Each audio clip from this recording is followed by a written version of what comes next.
Now it's 6 p.m. Cairo time. Hi everyone and welcome to the first episode of Global Citizen Talks. It's me, Mrs. Amira Said. I'm an Egyptian journalist and the host of Global Citizen Talks. Actually, I'm so excited and super delighted to be part of this program, and I'd like to thank the Egyptian Ministry of Youth and Sports and the African Youth Bureau for giving me this chance. And also, I'd like to thank you, our generous audience who will be listening to me. I think that the first question that will come to your mind, what is Global Citizen Talks?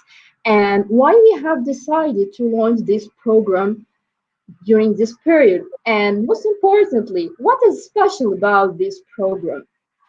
Okay, actually, we are all surrounded by gloomy, heartbreaking news, excessive like fear, and definitely the pandemic has impacted our lives like never before, and it's hard even for the most optimistic to stay positive. But I think that in every crisis there is an opportunity. Now we are accepting the fact that the whole world is facing the same danger. Now we start to deal with this challenge from a broader, global, and holistic perspective. And actually, this is the main message of Global Citizen Talks. We need to enhance the concept of unity and collective responsibility. Maybe the bright side of the current crisis is that it will help to create a stronger, more unified, and loving world. And let me tell you that when we started to invite our guests to take part in our program, we have been asked several times, what's your target audience? And now I can say that the answer is simply you, wherever you are, in Africa, in Europe, in Asia. You are a member of Global Citizen Talks. You are part and parcel of our program, whether you are a student, a graduate, a worker, a retired person, you are part of this program. Throughout the upcoming episode, we will interview many influential young leaders, senior officials, celebrities, and public figures from across the world. They will share their success stories and how they maintain their progress in times of crisis and change. And actually, maybe you will ask also what is special about listening to these success stories. Do you think that I can reach my full potential and achieve my dreams while listening to others' stories? Actually, I think that when you write your own story, you need to read others as well. You don't have to be a hero to reach your dreams. Just you need to be sufficiently motivated to make great achievements. And also, in our interviews, you will discover that the success stories and the career journey of our guests is not like rosy as it may seem. Their journey has been filled with many ups and downs, but we need to be committed, and we have to be persistent, and we have to know that it's never too late to achieve your dream. So, our dear audience, you are part and parcel of our program. You can directly interact with our guests and leave your comments and your questions. You can ask about whatever you want. Just drop your comments. Now you can follow our Global Citizen Talk, our first Global Citizen Talk, through 5 Facebook pages. The first one, the official Facebook page of the Egyptian Ministry of Youth and Sports, the African Youth Bureau, Africa Asia Youth Foundation, Nasser Youth Movements, and Model African Union, Egypt. Okay, now, dear our audience, get ready to virtually travel from Cairo to Spain, where our dear guest stays. Actually, I'm so excited about the conversation that we get to have with our today's guest, and he will be sharing his amazing success story. And actually, when I say amazing, I mean it. What's special about our guest is that he's an action taker. He believes that you have to be the best person you can in order to live forever. He proves that the distance between you and your achievements is can be measured by the amount of the action that you take.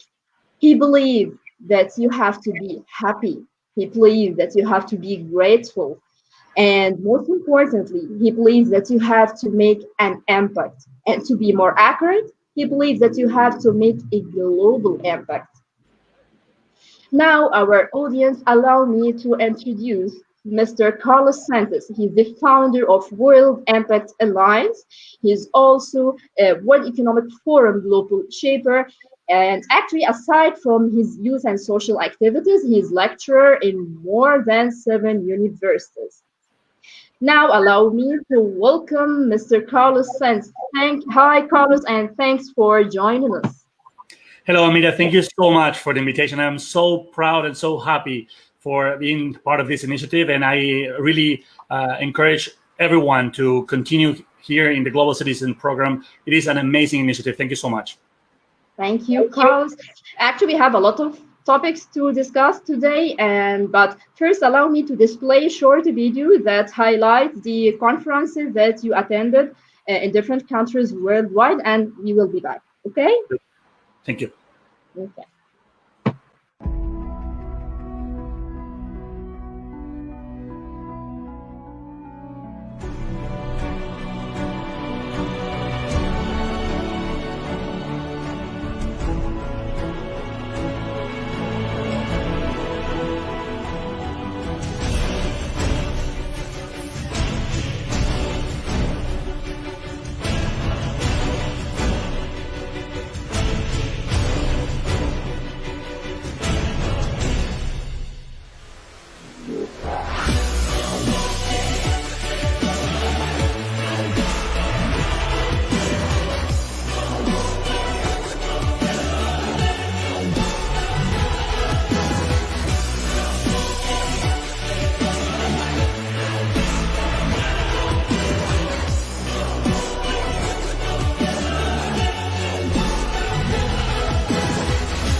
Hi, Carlos.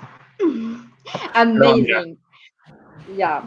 Actually, Carlos, when I I introduced you based on the impression that I get while reviewing your biography and reading your achievements. But I think that you are the best one to introduce yourself. If we want to know who is Carlos simply, what you will say? Well, first of all, you did an amazing job, and I think you did way better than I could do. But if I had to explain to the audience what I am doing during these years, basically I am a consultant in international relations, communication, and innovation. And I am the founder of the World Impact Alliance, as you mentioned, which is a private initiative that brings together companies, institutions, and remarkable individuals that want to make the world a better place by finding and applying specific solutions for problems in healthcare, environment, poverty, education, and human rights. I also participate in different initiatives internationally. But for me, it's, as you said, the most important thing is how can I continue growing to empower others to generate a bigger contribution to society. Great.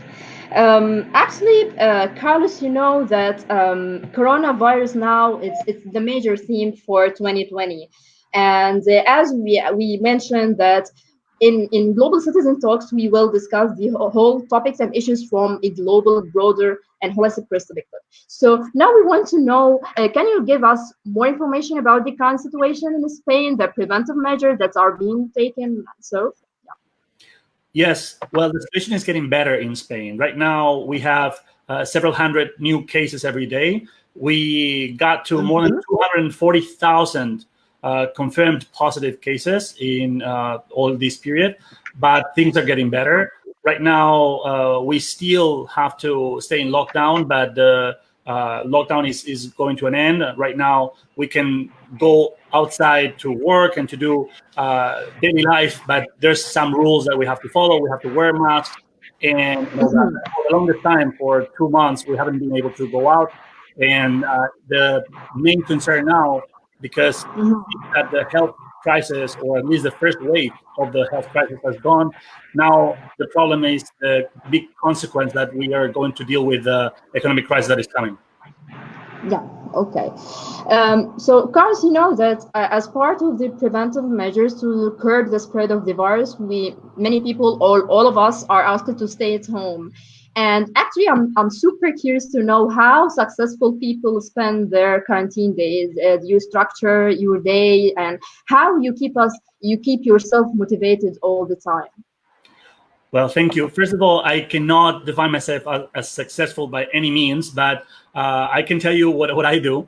I try to use this quarantine as an opportunity because I think it's a very rare window of time that we have that we probably will not have in a very long time to actually reflect and improve. And I say this because normally we're so busy running from one place to the other that we barely have time to reflect and to ask ourselves the most important questions. So what I'm doing is basically focus on 4 areas. I'm writing and thinking a lot about the new trends, what are the changes in the market, the changes in international relations, what is the type of leadership that we need for the future, what should my role be in this new world. So I'm thinking a lot about all that. Also, I am doing what I call an upgrade in my operative system. So I'm trying to revisit everything. I'm trying to go back to my mentality, my attitude, and I am trying to fight all my fears, anxieties, all the things that I am not in total control of, because we all need to be very strong inside to deal with crisis and to also deal with this new future that is very challenging. So the stronger we are inside, the better. And I encourage everyone to use this time to really analyze yourselves, to think what could you do better, what could you be better at, and see if there's any way that you can get Yeah. the strongest and the most positive attitude possible. So when you go out to this new situation, you're going to be able to deal better with the problems. The third thing that I'm doing is learning Arabic. I am learning Arabic more or less 3 to 5 hours every day. So it's more than Amazing. 400 hours already, yes, Yeah. this year. So I So, have. yeah, Carlos, you just mentioned that you develop or you started to learn Arabic. So, can you just introduce yourself in Arabic now? Okay, I will try. Yeah. Okay. So أنا كارلوس سنتيس، عمري 31 سنة. أنا أعمل مستشار عالمي، أركز على العلاقات الدولية، تنمية المجتمع، حقوق الإنسان والمسؤولية الاجتماعية للشركات والمؤسسات. أنا أيضا جلوبال شيبر في منتدى الاقتصاد العالمي. أنا مساهم في منظمة السياحة العالمية بالأمم المتحدة، وأيضا أنا أحاضر في أكثر من 8 جمعيات مختلفة حول الابتكار، التواصل، شؤون العامة، وتنمية المجتمع. Yeah, actually, Carlos, we will discuss later the reasons that motivate you to learn Arabic and other language. I know that you speak English, Spanish, Chinese, French, and Arabic, right? Well, I don't speak Arabic yet, but I'm on it. So that's the idea. Yeah. Okay, so we will let our audience judge. If please tell us, what do you think? Do you think that Carlos speak Arabic very well or not? Okay. So, Carlos, you told me that. Okay, so Carlos, you told us that you spend your day like by to develop your skills and to like to learn a new language. But did you think that this is boring? You spend all your days, you like crowd all your day with work. You don't practice any exercise, and how do you recharge your batteries? Yeah. Well, first of all, I love what I do, and I do so many different things, and I never get bored. I am grateful because I have my own business, my own initiative, so I can define time the way I want. So if I don't want to do something in some moment, I will try to do something else. But I don't differentiate between hobbies or personal life and work so much.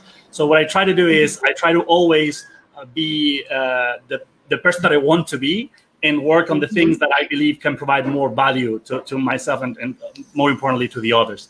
So I do some life design. What I try to do is to design a life for me, and I try to coach other people on designing a life that makes sense for themselves. So basically it's the idea like you design your own game. It's not like you Yeah. other people's rules, but you design the game that makes sense for yourself based on your personality, based on the things that you like and the things that you want. So, for example, I am really, really bad at mathematics, and I try to do my best to avoid numbers because I am very bad at them. but I try to do Yeah. all the things that I do like. And regarding exercise, I in this life design, I realized a long time Mhm. ago I would enjoy and it would be beneficial for me to practice yoga, meditation, Tai Chi, and Wow. many other things. So I do that. But it's also part of what I consider to be my responsibility because if I am not taking care of myself and of my body, I live in that body. So I really need to try to keep it okay. But sometimes Mhm. I have to admit that I do not find a good balance because I want to keep thinking and doing a lot of things. And it's tough for me Mhm. to keep everything Yeah. in good balance. Yeah, I'd like to show you some of our audience comments, and people think that your Arabic is really good. Yeah. Thank thank you. Okay. So, Carlos, as we mentioned also in our interviews, we do not only focus on like your practical life. We need also to get closer to you. And now let's go back in time to your childhood. Usually, our childhood like influence our future. Okay. So, what did you dream of becoming when you were a child? And do you think that our childhood like dreams remain our real life aspiration? Well, I love all the questions that you're asking, Amira. I do believe in the importance of childhood, and I am incredibly grateful for the childhood that I had. And I think that it Mhm. really had a great impact in my life and in whatever I've been doing ever since. I didn't know exactly what I was going to do. I can tell you that. I didn't realize what my calling was or my purpose was until when I was more or less 17 years old, when I suddenly realized how grateful I was because of the lack that I had in my life. I really had a good Mhm. environment. My family has always been united and amazing. I had the best, surroundings and a lot of friends and everybody around me supporting me. So that just gave me a lot of confidence and a lot of optimism that has really been useful. And I know that some people are not so lucky and they have difficulties in their childhood and that really affects them in the future. So I can only thank my family and all the people that made my childhood so good. But I didn't know where to go exactly until I realized how lucky I was. And then I thought that I really needed to do something for the others.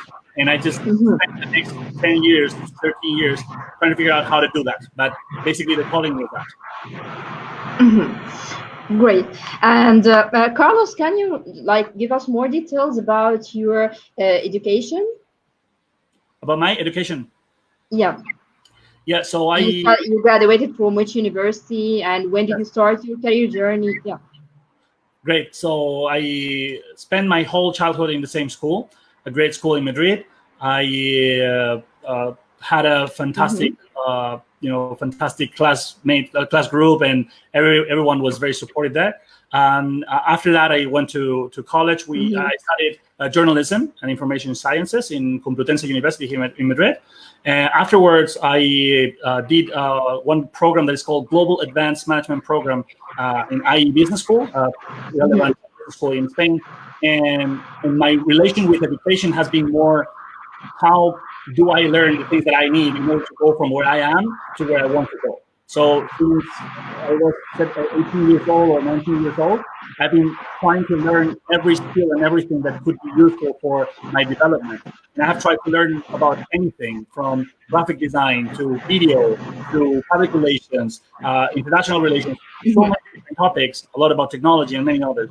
And I did that because I knew that whatever I got from university was not going to provide me with the tools that I needed to face the challenges in the future. But by learning these skills, I was going to be able to have a competitive advantage and also to accomplish more with my time.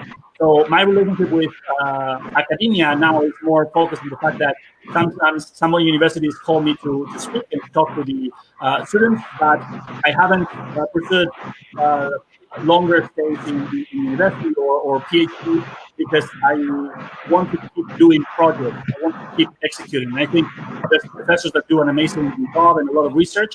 In my case, I want to continue executing projects, and maybe in the future we will pursue that too. That's great. So, Carlos, you are the founder of World Impact Alliance. Actually, what motivates you to make like making a global impact is your great goal and objective? I know that making a global impact, it helps you to move from being a good person to unforgettable one. But actually, it's not easy. Yeah. So can you just tell us why first you have decided to call your organization World Impact Alliance? I think there is a story behind this, and yes, we need to know more details about it. Great. So the World Impact Alliance is the project of my life. I'm going to spend the rest of my life, no matter if I live just one more year or 40 years, I want to spend the rest of my life doing that. And the reason why it is focused on global issues is because I would not forgive myself to not try to do the biggest contribution that I can before I die.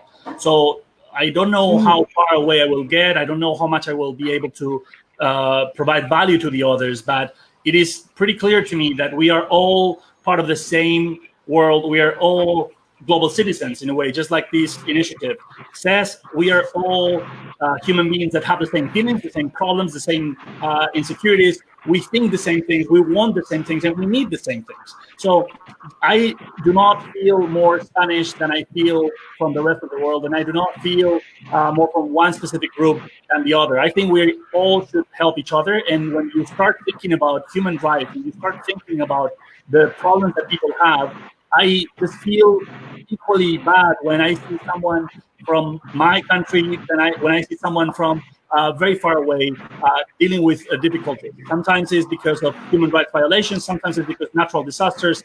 Regardless, we need to care about the others. And when you realize that you are part of the same ecosystem, when you realize that we are all the same, then you start feeling for them the same things that you would feel for your own people. So that's why I want to do global things. And because if I don't pursue this goal, I am going to regret for the rest of my life.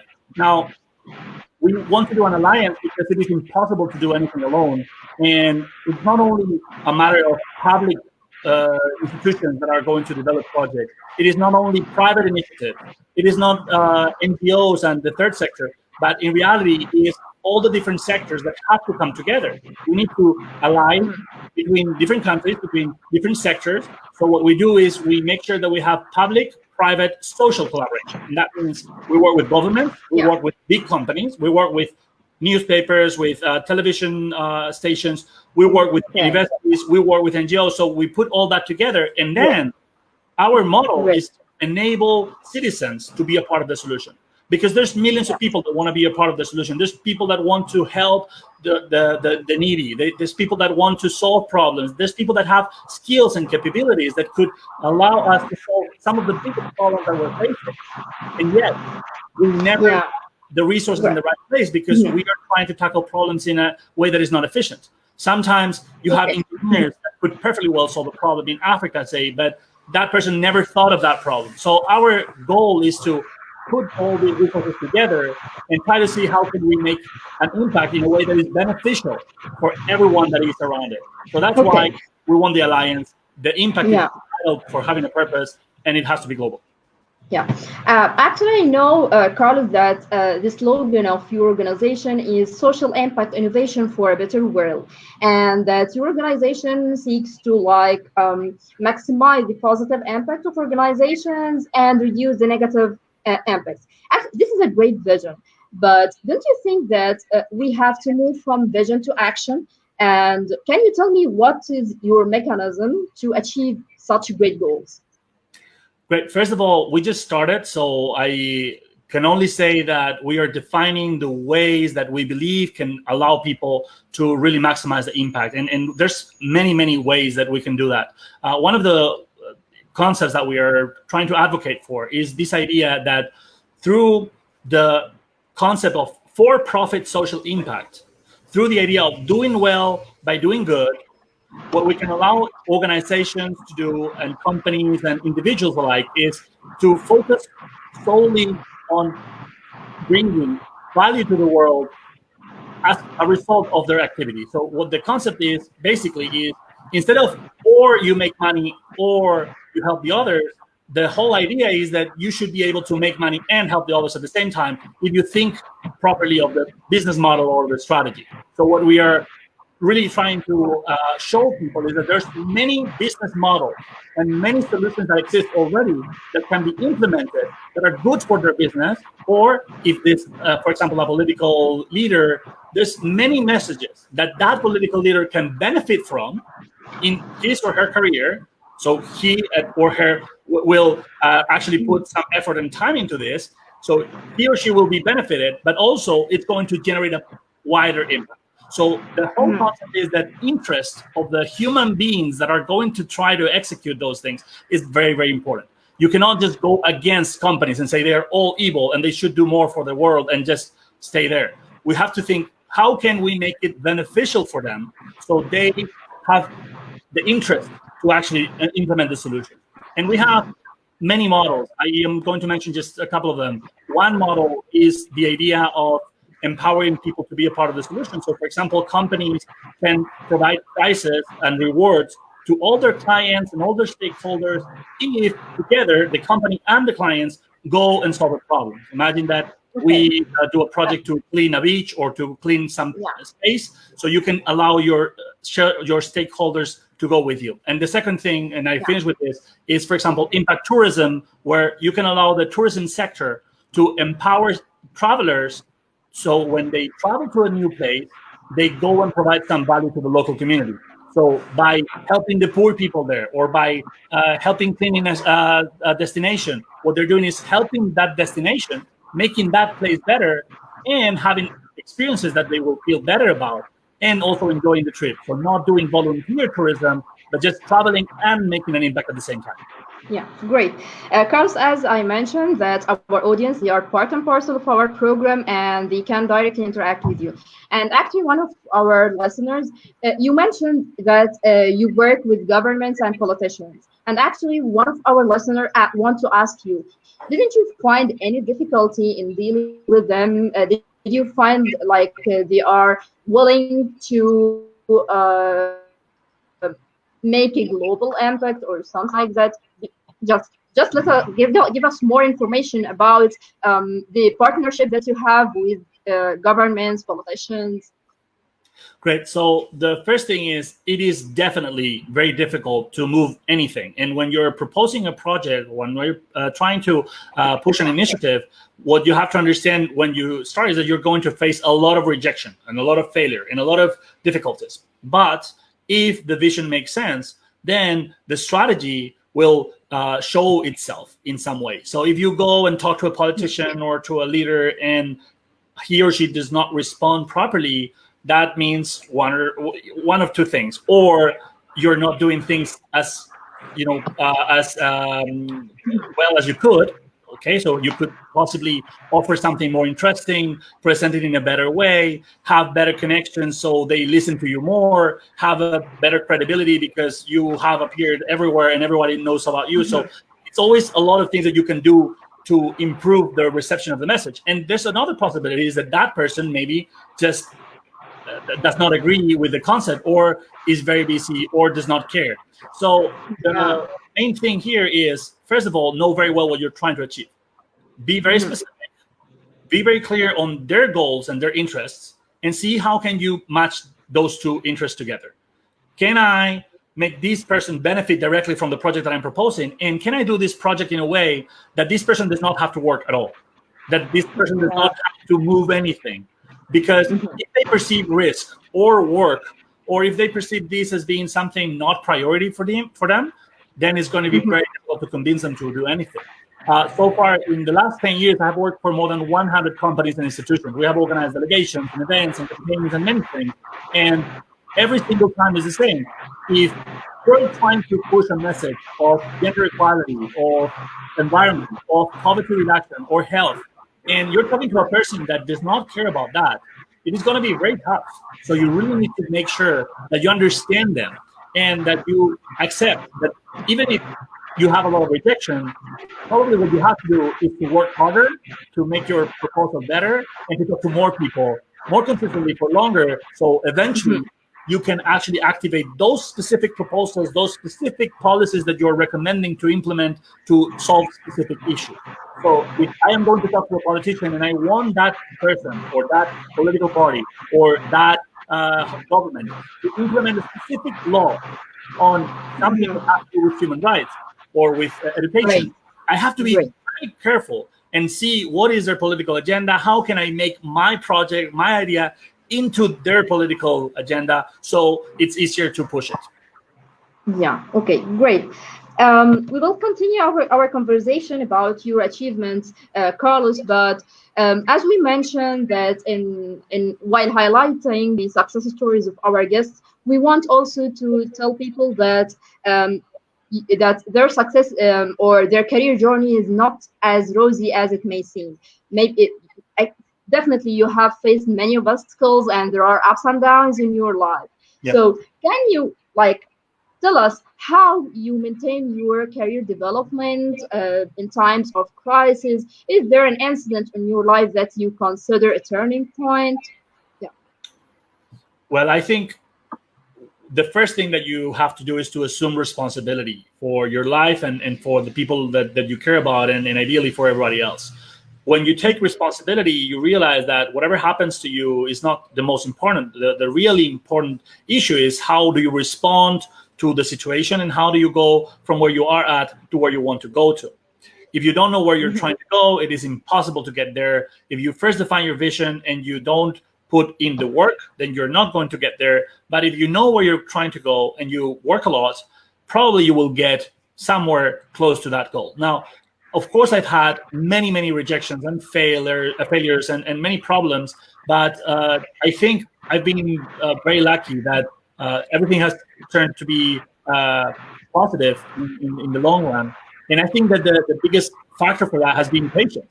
And a lot of people don't realize that in careers, you need patience. And now we live in an era where everything is so fast that we expect results very early. We start working in a place and we expect to have a better position in 1 year. We expect to have more salary. We expect to have a good boss that gives us amazing tasks, and we can travel and we can rest. And so we expect so many things because we are in an age of prosperity in many parts of the world. So what I would suggest to everyone is this idea that, first of all, you're responsible. Whatever does not play the way you want, don't think that it's because the others are wrong or because the others don't appreciate you or whatever. It's just, it is the way it is. You have to do your part. You have to focus on what you can control, right? And the turning points in my life have been pretty clear. The first one, when I realized how lucky I was, that moment I realized that it was my responsibility to use my time properly. So stop wasting time, as I did when I was a child, that I was happy that I was not using my time properly.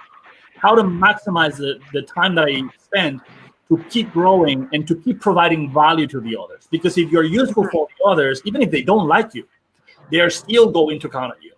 And I think in order to continue motivated, if you're clear on the vision, if you know what you're trying to do and what you try to do is something important enough because it has a meaning, then you will find the strength. You don't have energy every day. I am tired many times, but I know what I'm trying to do. I know it's worth it, so I try to keep pushing. Yeah, great. Actually, Carlos, aside from your social and youth activities, you are lecturer in more than 7 universities. Actually, we want to know about the lectures that you give, and also, I think that it's we all feel that the career in academia is like different from other careers. And how do you strike a balance between like your social activities and your career in as a lecturer? Or do you think that we have to stop categorizing career as academic and non-academic? What do you think? Well, regarding if I can find balance, I cannot. There's no balance at all. But what I believe it happens is that when you have the opportunity to have a platform where you can talk to students, as I have this great luck, and you really do an effort to look at their problems, see what their goals are, and see how can you help them improve their lives, then you realize that space, the academia space, is an opportunity also to provide value to the world and to generate an impact. And if you help them and then they start doing things with a slightly clearer vision of trying to provide value to the others, or they have a better life, then you just made an impact. So that is something that is very connected. Now, regarding if I pursue or not, I have never tried to do anything in academia. Some universities called me. I was incredibly happy to be there. And the most important thing for me, when it comes to differentiation, even if I don't see, as you said, if I don't see that every different industry or if every different part of the ecosystem should be categorized as that, the reality is a lot of people would do that. And everything is very close. Every circle is very close. So the political circle is close. The business circle is close. So close, in fact, that different sectors would not talk between each other, right? And with academia, it happens the same thing. I think we need to stop that for sure, just like you said. And we need to start thinking, what are the resources and the things that we can provide to the other? So in academia, we have amazing professors, great, amazing students, fantastic. We have incredible journalists like you, or we have people that are entrepreneurs or people that are incredible doctors or engineers. Now, how can we connect between each other, regardless of our background and our country and what we are focusing our work in? How can we get together and see what are the priority tasks that would allow the world to be better? What are the problems that we have? How can we break them down? And together, we use our skills to make it better. I think we would go way, way, way faster and we would be better off. That's great. Actually, Carlos, you have like participated in many international conferences and you have visited many countries. Can you just tell us how many countries you have visited? Well, I haven't visited so many countries. I think it's been in total more or less like 30. But knowing some people that I know that they spend basically every day they can traveling and they have been to 100 countries, that's definitely impressive. In my case, I have been lucky enough to visit different places, first with my family, then for work also, and with my wife. And I have to say that every time that I travel, I learn so much and I get to connect with people that are extraordinary. And what you get to realize is that really we are feeling the same things. And a lot of people say that actually you can cure racism just by traveling. And when you get to know people from the other places, from the other religions, from the other cultures, you realize that we are just so similar that we should really take care of each other more than what we do. Okay. I'd like to remind our audience that if you have any question, if you want to directly interact with our guest, just drop your comment. Actually, Carlos, recently you have visited Egypt and you have participated in the third edition of the World Youth Forum. Can you tell us more about your participation? And also, I think that you participated in a session that is chaired by the Egyptian president. Can you give us more details? Yes. So, first of all, I have to say that the World Youth Forum in Egypt has been, without a doubt, one of the most impressive and most needed and best organized events that I have ever been to and that I have ever known. I am really grateful for the opportunity to speak. I participated, as you said, in a roundtable with His Excellency, the President, Mr. Abdel Fattah al-Sisi, and it was a great honor. And I think that what was the best of that is this dialogue between different generations and this dialogue from leaders and also from the youth that allow us to see some of the priorities that the youth has, but also some of the things that the youth has to offer. Because a lot of times we don't realize that we live in a world with an incredible amount of change. The technology is disrupting our whole life and is disrupting every industry. So by having more youth as part of the decision-making process and as part of the dialogue, you're going to be closer to the innovations and closer to the trends, so you're going to better adapt policies. There's a huge gap between the actual reality that we're living in based on the technology and the changes that we're living and the policies. Policies always go very, very slow in correcting them. So the collaboration between the government and the youth in Egypt is incredibly successful, and I am very happy about that. And the second thing, regarding my participation, I was extremely honored to speak in the closing ceremony. It was, I think, several thousands of people from more than 160 countries, and I was very honored to represent Europe in the closing ceremony, to share a message of responsibility and basically of hope, but more importantly of what we should do to make things better, instead of thinking of what the others have to do, thinking of what you can do better. Yeah. Carlos, do you think that such conferences, youth conferences, are fruitful? Many people may think that we just talk and talk and talk. Do you think that we can build on the recommendations of these conferences?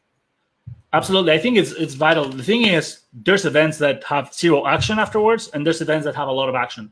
What I have known is that the World Youth Forum ends with a very, very big list of recommendations of policies that can be implemented. And I know that year after year they are implementing. I don't know if it was like 20% or even 30% of the policies that are recommended. So that's an incredible success. That is something that I have never seen. And also they have all these recommendations and they take them to the UN and to different governments.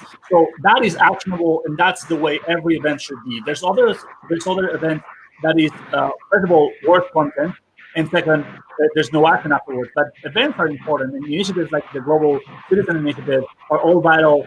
Having the right information, connecting with others, it's all very important. Yeah, great. Actually, Yusra want to ask you, Carlos, which countries that impacted you most? Yeah. Which countries? Yep. Mhm.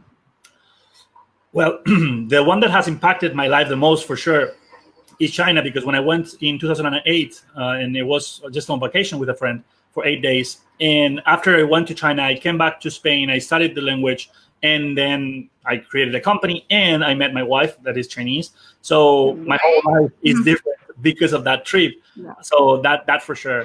And I think every trip has given me a lot. When I've been twice to Egypt, and I really, really like the country, and I have gotten a lot of beautiful experiences there and a lot of learnings. And also, basically, every country that I've been to has been somehow important in my life.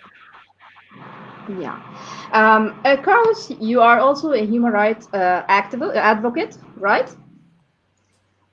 I am working on it, yes. Yeah. Definitely, you are following up the recent incidents in the US and the escalating anti-racism protests. How do you see the role of youth diplomacy in addressing such international issues now? Like when we have influential young leaders like you, they act like non-governmental actors in political and diplomatic arena. So, how do you see this? Well, this is a very big topic. I would say, first of all, that we cannot accept any sort of discrimination in any country in any way. And racism is one, there's others, and we cannot accept none of them. One of the biggest problems that we have with discrimination and with racism is that we forget that it is also our problem. We are genetically codified to be afraid of the people that are different than us. And also we live in societies and cultures that keep telling us that we are good and they are bad. And you know what? This is not about us versus them. This is all about us. We are the same thing. So if we don't understand that every one of us, have instincts of fear or distrust or biases or somehow prejudices against people just because they are from other group or minority or race or religion, if we don't accept that we do have those thoughts, then we are never going to solve the problem. It is okay if you don't know about a person, but it is not okay that when you don't know about a person, you start judging that person based on what you perceive of that person. What happens with group identity, which is racism in general and others, is that what we are doing is striping individuals from their personality, from their actions, and we're not taking that person accountable for his or her acts. We are making that person responsible for all the mistakes of that community, and at the same time, we are congratulating ourselves for all the good things our community does. But the thing is, just because I am from the West, I am not someone that has gone to the moon, for example. Just because I am from the West or that I am white does not mean that I support things that other white people may support. And that happens exactly the same with the rest of the races and the rest of the religions. So my first message is, first audit yourself and think if you have ever thought negatively of a person without knowing anything about that person. And one of the things that happens is that when you go and know someone from that other group that you tend to hate because they told you that is the enemy, what happens is you start thinking that the whole group is the enemy, and you think there's good individuals and individuals that I don't like so much. So when people say the Arabic people are like this, or the Muslims are like this, or the Chinese are like that, it's like there's billions of them. Okay, so for example, in China there's 1.4 billion people, and people keep telling me Chinese are like this. It's like, no, there are many different types of persons in China, just like there's in the rest of the world. So the first part that we need to do is audit ourselves and realize that we have prejudices, and we need to stop having those biases, and we need to understand the story behind people. The second thing, and what we have to do as leaders, but also as citizens, is never accept and tolerate ourselves having those kind of thoughts or ideas, and never ever accepting any sort of violence or vengeance or resentment just because of the group identity. I think that's crucial.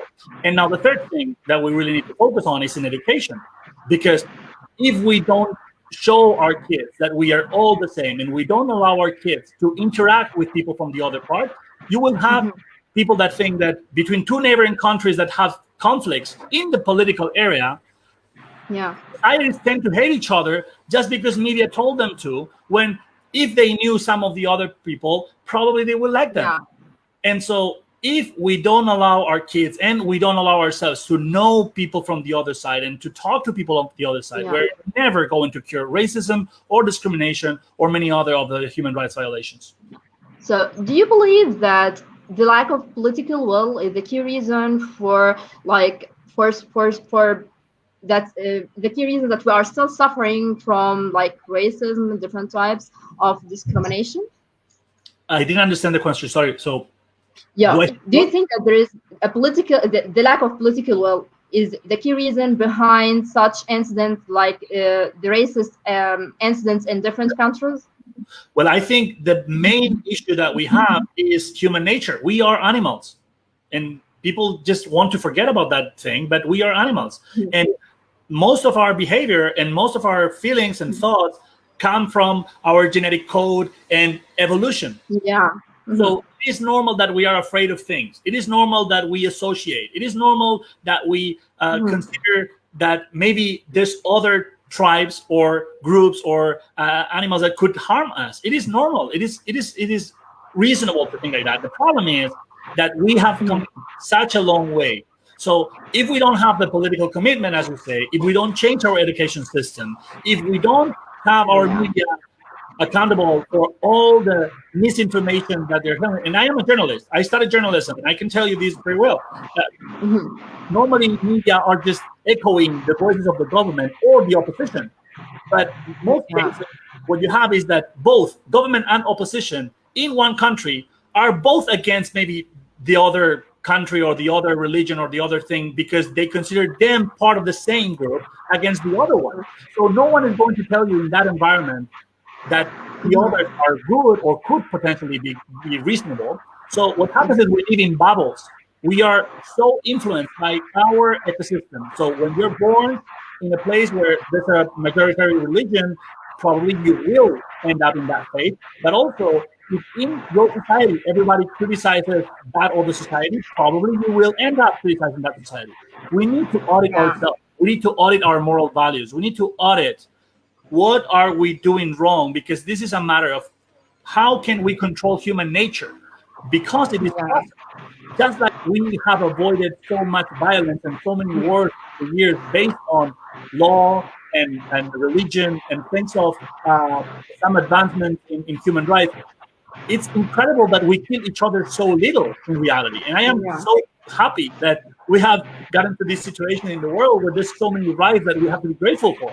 And we have democracy, and we have security, and we have very, very, very good advancements. Now, if we are able to have the UN, and we are able to avoid new wars, and we are able to do those things, then we can also prevent ourselves from doing some things that may have something to do with our nature, but that can be controlled and should be controlled. Great. Now we will take a break from like talking about politics and such issues. Now I will show you some photos Yeah, Okay, Carlos. And we believe that every photo tells a story. And can you tell us the story behind each photo? of Okay, course, let's start with the first one. Okay. fantastic. Yeah. Well, this picture is very important to me. That person is my Mhm. father. Unfortunately, my father passed away 3 years ago due to pancreatic cancer. He was my mentor, my partner, my best friend. We used to Mhm. speak for more than 4 hours every day for 10 years. We worked together. And this picture basically reflects that we were working together. We were launching initiatives together. We had the best relationship. Even a lot of people would think that Yeah. it is impossible to work with your kids and to have a good relationship. And we were always having a lot of fun and working together. I could learn so much from him. He was such a great human being and everybody loved him. So I think for me, the most important thing now is to see how can I try to be as Yeah. try to be as good as he was or part of it and try to make him proud. Yeah. Actually, it's great to have a family that supports you. Yeah, and I noticed that you put your photo with your father at the very beginning of your presentation, videos, and everything. Yeah, you Yes, consider him your role model. Yeah.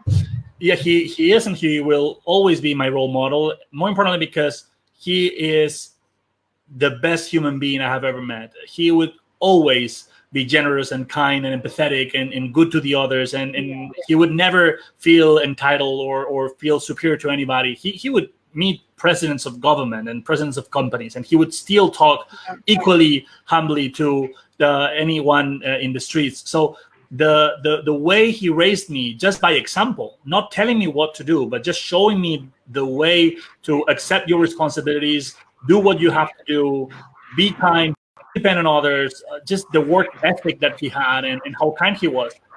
He definitely is my role model, and I would not be, well, first of all, I would have not been born without him, but more importantly, I would not be half of the person that I am without him. Yeah, may his soul rest in peace. Let's move to the second photo. Thank you. Well, this is my Yeah. adorable wife. As you can see, she's Mhm. incredibly beautiful, way more beautiful than me. So no one really understands what she's doing with me. And Yeah. we also work together. So it is amazing that we have been able to integrate our life and we work together and we still love each other. We've spent the whole quarantine together, and it's been like 3 months already, and we are so happy to stay together every day. And I have to thank her for so many things. She's so supportive, and she accepts Mhm. me the way I am with all the bad things that I have, and I cannot only be grateful for how amazing she is. Yeah. So, as I told you, you are a successful person, Carlos, and people may think that you are working around the clock. But now you have your family, you have your adorable wife. How do you strike a balance, or how do you achieve work-life balance?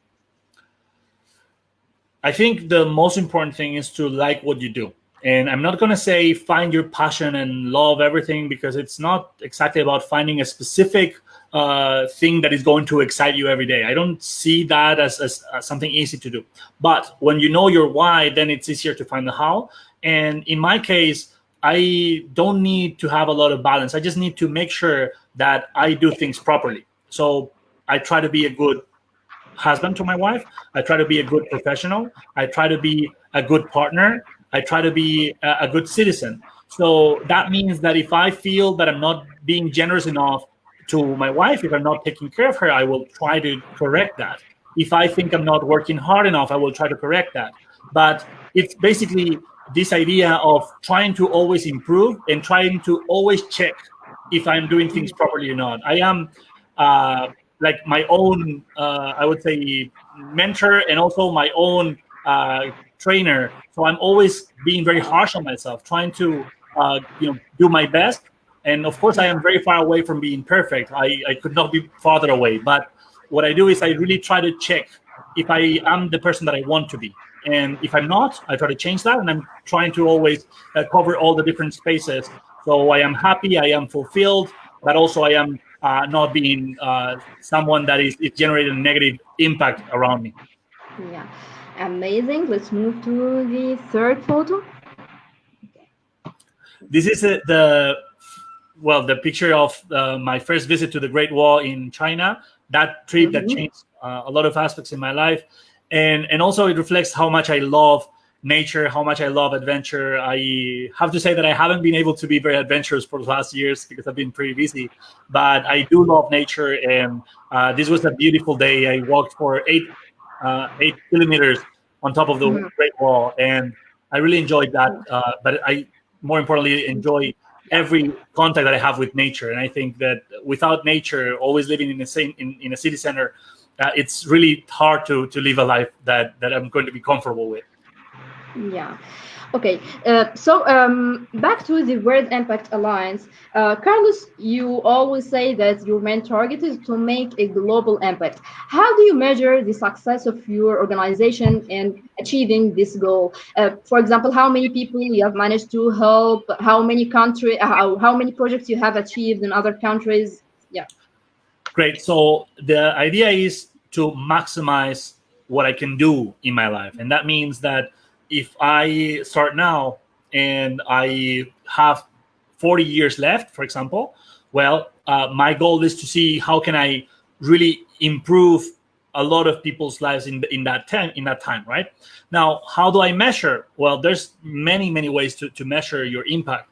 Now, the thing is, if you don't build a lot of leverage and a lot of influence and a lot of collaborations, you're not going to be able to impact much. Now, the way I measure impact is, for example, we first target the things that affect most negatively the largest amount of people. So, for example, poverty. Poverty affects well, way more than 1 billion people, but there's 1 billion people that live in extreme poverty. And there's ways that you can help lift people from poverty. For example, e-commerce, e-services, and many other ways. Now, if we implement a project, let's say in collaboration with several organizations, and we implement it in different countries, and we have, say, 1 million people participating, then we will know that we have impacted 1 million people plus the people they have impacted with their work. Now, my goal is very ambitious, but at the same time, I don't want to say any number because I am going to aspire for the best, but always be grateful for what I actually achieved. Because as ambitious as I am also very realistic, and I know I may not be able to do much, but by trying to do my best to collaborate with the people and the organizations that really have a lot of power, a lot of employees, a lot of citizens behind them, maybe we're able to implement very specific solutions that can be applied and help people. So let's say that we have a model that can help filter water in deprived communities, and that through our work, we implement that solution in 5 communities with a specific amount of citizens or inhabitants.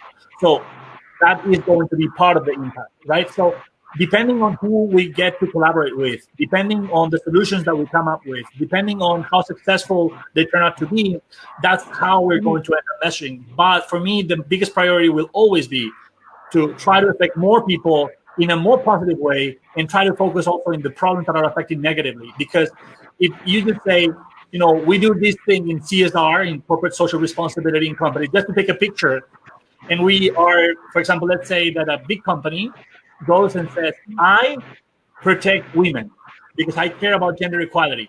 And what they do is they go to school, they talk to a few girls, and they put that in the report. And they say, that's what we did. You know, we care. Look at that. And I don't think that's real impact. I don't think that you have changed anything with that.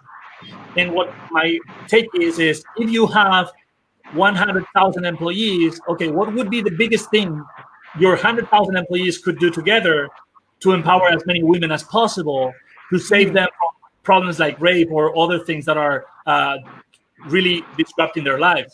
So war, poverty, and others like health are going to be our focus. But the thing is, how can we collaborate with others to really implement solutions? And I know that in the first 3 years, we may not be able to do much. But if we accumulate experience and we accumulate resources, in 20, 30, 40 years, we would be able to do very important things. But again, I don't know how far we will get. Okay, so Carlos, do you have like a future action plan? You have long-term goals? Yeah. Can you just tell us more about your long-term goals? Well, my long-term goals are always very stable. It's always the same concept. And I don't want to paint it very specifically, because in reality, if I just give myself a bunch of goals, and I do have them, I have a lot, but if I focus in having many goals that are very specific, and then I happen to do something else that is also important, but it's not those goals, I will feel that I have failed. So for me, the most important thing is the vision, is what I'm trying to accomplish, right? And so the biggest goal is helping as much as I can while living a prosperous and happy life. That's it. That's easy, and I know how it looks. Now, if you ask me about very specific goals that I have, well, what happens is that I have these resources that I need that I think I need in order to maximize my impact, or these steps that I think probably will help me. So, for example, if I get to advise the biggest organizations in the world on human rights, I probably will be able to generate a bigger impact than if I don't do that. So part of my goals is to do that just because I think it makes sense for the goal, right? So everything that I'm trying to accomplish always goes in the same direction. And sometimes things like the personal ideas, for example, the things that I would like to do also for fun or travel the world or whatever, they are all part of the same equation. I try to integrate them. So one thing that I'm trying to push now is a system that allows us to have a very clear list of problems and solutions that can be implemented. So I want to build a startup of that, and I want to have a platform ready. And I don't know if I will succeed or not, and maybe we don't even launch it. I will try. But my point is, I think that can help people. I try to push that. If it doesn't work, it doesn't matter.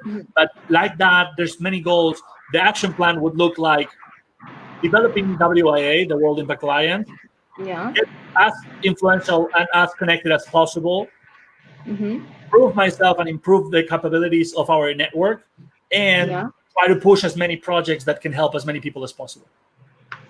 Yeah, but do you think that a global crisis, or like, for example, now we are grappling with the pandemic, do you think that such crisis may impact your future or long-term goals? You have changed them. How you get adapted to such changes? Well, this crisis has not changed anything in that regard, has only strengthened my determination to do it. I do not see how a life of anyone can be fulfilled if we only care about ourselves. So I just think that this crisis actually has made a lot of people realize how important the important things are and how stupid things are when we look at them without perspective. So, for example, the importance of health that we just take for granted, and suddenly we have a problem, or the importance of our families and things like that. So I think my determination has not changed. And in order to keep motivated, or what am I doing as a response, first of all, analyze, knowing what's going on, what's probably going to happen, and how can I adapt to that? And more importantly, what is my role there? What can I do in the new world to be more useful? That's the question. What to help, knowing that we were in a good prosperity age, and suddenly we have had this huge economic crisis, this huge health crisis. So how can I be more useful? And who are the most affected by this? And again, the most affected are always the same. The 1 billion people that are living in extreme poverty are the ones that are more affected. Because people talk about developed countries that have good life standards, what happens is that you go through a crisis and most people would still be okay. Most people, even after losing jobs, after a little while, they probably will recover, and it's going to be fine. It's going to be 2, 3, 5 years, if you will. And in the scope of a lifetime, 5 years is one other crisis. There has been other crises too, and we have overcome them. So I would say that most important for the situation right now is that we think of our role, we try to be useful, and then we adapt. We don't complain about what has happened. We just think of what we can do now and what we can control to improve the situation for everybody. That's great. So we can say that your dream of like making global impact is what motivates you to learn many languages? That's 100% accurate. I happen to love languages, and I really have enjoyed a lot learning them. But the most important thing has always been to connect with others and to be able to talk to others and to be able to learn from others. And it is amazing what you can do when you get things from different cultures and you put them inside your own value system, and you get the best from all these amazing people from all these different countries. So having the possibility of connecting better with people from the Spanish-speaking community, the English-speaking community, the Chinese-speaking community, and of course the Arabic-speaking community is a great, great tool to make sure that at least there's not a barrier in our understanding, and that maybe we don't Great. we can connect and we can talk and we can see if there's any way to collaborate in some project that maybe. Yeah, Carlos, actually, I'm so curious. I want to know why you have decided to learn Arabic. I know it's a very difficult language, but what motivates you to learn Arabic, and what benefits you expect from learning this language? Well, for me, learning Arabic has been a dream from at least 12 years ago. I have always wanted to learn the language, and even though I have always wanted, I never found the time or the opportunity. And now this year, with all this economic and with all this activity slowdown, I have really pushed myself to try to use this time to be the best I can with the language. The reasons have to do also with the fact that I'm trying to advocate for the protection of human rights, and I'm trying also to become someone that could potentially help support avoiding conflict or mediate between conflict. And I know that sometimes those conflicts have to do with some country in the Middle East, some of the Arabic countries. And what I want to do is to make sure that I can build bridges that are more constructive than destructive. That is what normally happens because I think that lack of empathy. So that's the main motivation. And what I have realized is that, first of all, Arabic is a very beautiful language. And I have also realized how difficult it is. It is very, very, but I really love it. Yeah, actually, Carlos, we need like many episodes to talk about your accomplishments and achievements, and really, we are so grateful for your presence with us. At the end, if you want to deliver a message for young people from across the world, what would you like to say?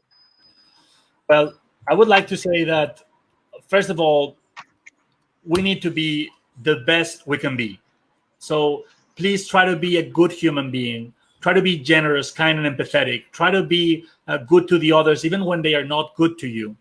Try to know yourself and love yourself and support yourself, because without being in a way that is at peace with yourself, it is impossible that you can provide any value to the others. Be useful to the others and try to work as hard as you can with patience to make sure that you achieve your goals, but also that the goals that you achieve are valuable for the others. Try to work as hard as you can to avoid being disappointed at yourself. Don't disappoint yourself and don't disappoint us, because we really need you.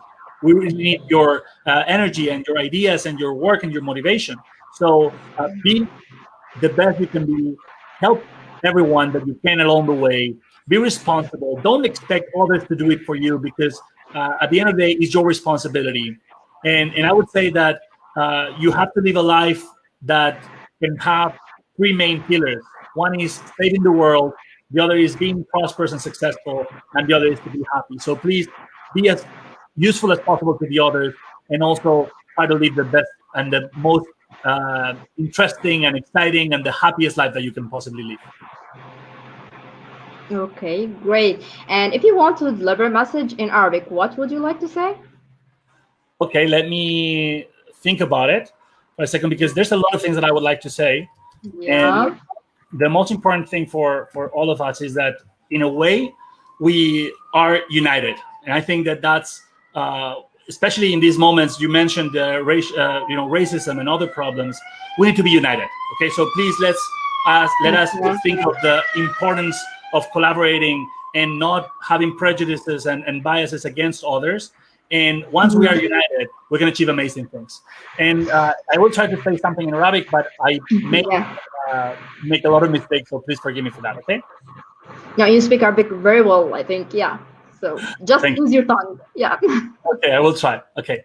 So يجب عليكم أن تأخذوا هذه الفرصة لتوالي المسؤولية الكلية عن نفسكم وعن الآخرين. أنتم كونوا أشخاص جيدين، كونوا أفضل ما تستطيعون، كونوا لطفاء حتى عندما الآخرين ليسوا لطفاء معكم. كونوا دائما أواع. لا تتوقعوا من الآخرين العمل عنكم. افعلوا ما تعرفون يجب فعله. وأيضا ستنجزون أشياء اثنين عندما تؤمنون بقدراتكم، تعملون بجهد وصبر وتضيفون قيمة للناس الذين يدعمونكم خلال رحلتكم. عيشوا كأن هذه الحياة هي الحياة الأخيرة لأنها ربما تكون، وعيشوا رجال أنفسكم وجميعنا فخورين. لا تقتلوا أنفسكم لأنكم أنتم حاضرون وأنتم المستقبل الواعد. ساعدوا الآخرين، عيشوا حياة مزدهرة، اهتموا بنفسكم واستمتعوا بجوانب الحياة الإيجابية، أنقذوا العالم، انجحوا وافرحوا. Amazing. Actually, Carlos, we are so grateful for your presence with us and thanks for your time.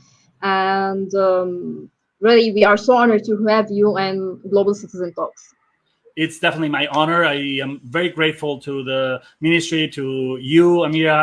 You're doing an amazing job and you're helping a lot of people. So thank you so much for your contribution.